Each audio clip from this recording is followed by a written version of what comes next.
After this, Jesus went to Jerusalem for a religious festival.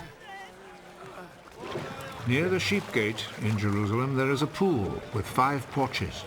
In Hebrew it is called Besatha.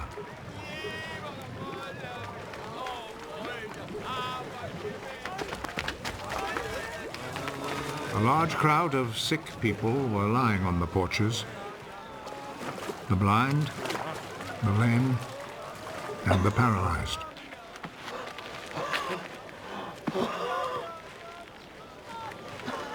A man was there who had been sick for 38 years.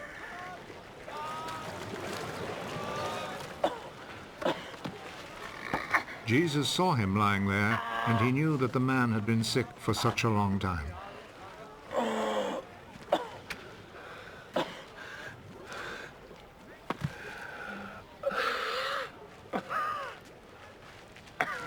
Do you want to get well?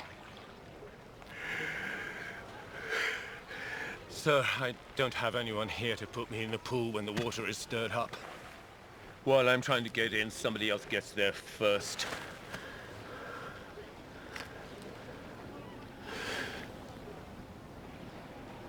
Get up.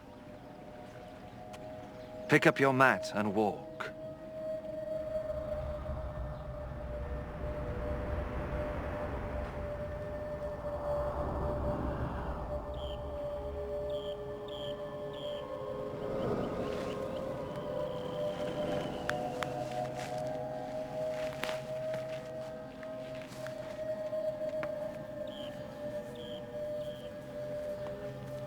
Immediately, the man got well.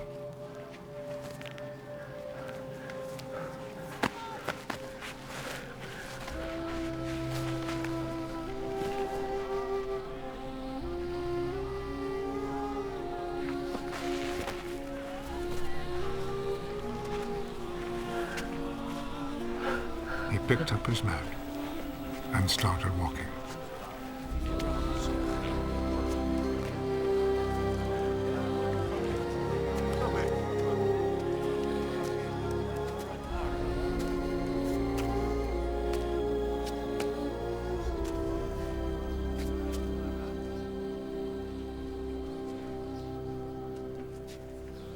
The day this happened was a Sabbath, so the Jewish authorities told the man who had been healed, "This is a Sabbath, and it is against our law for you to carry your mat."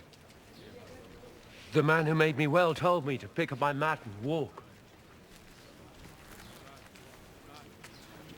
Who is the man who told you to do this? But the man who had been healed did not know who Jesus was, for there was a crowd in that place, and Jesus had slipped away.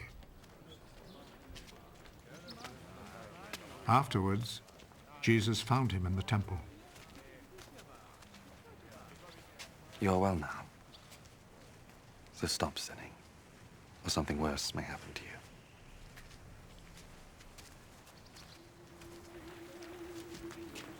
Then the man left and told the Jewish authorities that it was Jesus who had healed him.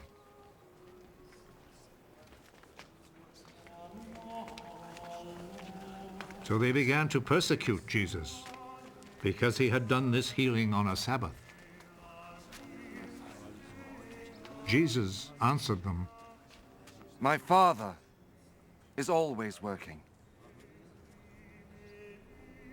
And I too must work. This saying made the Jewish authorities all the more determined to kill him. Not only had he broken the Sabbath law, but he had said that God was his own Father, and in this way had made himself equal with God. So Jesus answered them, I tell you the truth. The Son can do nothing on his own. He does only what he sees his Father doing. What the Father does, the Son also does. For the Father loves the Son and shows him all that he himself is doing. He will show him even greater things to do than this, and you will all be amazed. Just as the Father raises the dead and gives them life, in the same way the Son gives life to those he wants to. Nor does the Father himself judge anyone. He has given his Son the full right to judge, so that all will honor the Son in the same way as they honor the Father. Whoever does not honor the Son does not honor the Father who sent him. I am telling you the truth. Those who hear my words and believe in him who sent me have eternal life. They will not be judged, but have already passed from death to life. I am telling you the truth. The time is coming. The time has already come when the dead will hear the voice of the Son of God. And those who hear it will come to life. Just as the Father is himself the source of life. In the same way, he has made his Son to be the source of life. And he has given the Son the right to judge because he is the Son of Man. Do not be surprised at this. The time is coming when all the dead will hear his voice and come out of their graves. Those who have done good will rise and live. And those who have done evil will rise and be condemned. I can do nothing on my own authority. I judge only as God tells me, so my judgment is right. Because I am not trying to do what I want, but only what he who sent me wants. If I testify on my own behalf, what I say is not to be accepted as real proof. But there is someone else who testifies on my behalf. And I know that what he says about me is true. John is the one to whom you sent your messengers. And he spoke on behalf of the truth. It is not that I must have a human witness. I say this only in order that you may be saved. John was like a lamp, burning and shining. And you were willing for a while to enjoy his light. But I have a witness on my behalf, which is even greater than the witness that John gave. What I do, that is the deeds my Father gave me to do. These speak on my behalf and show that the Father has sent me. And the Father who sent me also testifies on my behalf. You have never heard his voice or seen his face. And you do not keep his message in your hearts, for you do not believe in the one whom he sent.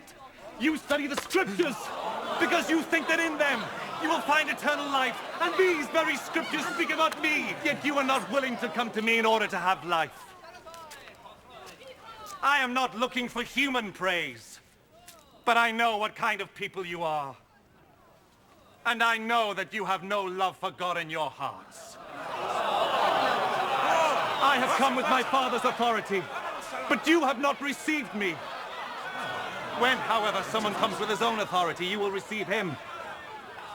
You like to receive praise from one another, but you do not try to win praise from the one who alone is God. How then can you believe me? Do not think, however, that I am the one who will accuse you to my Father. Moses, in whom you have put your hope, is the very one who will accuse you. If you had really believed Moses, you would have believed me, because he wrote about me. But since you do not believe what he wrote, how can you believe what I say?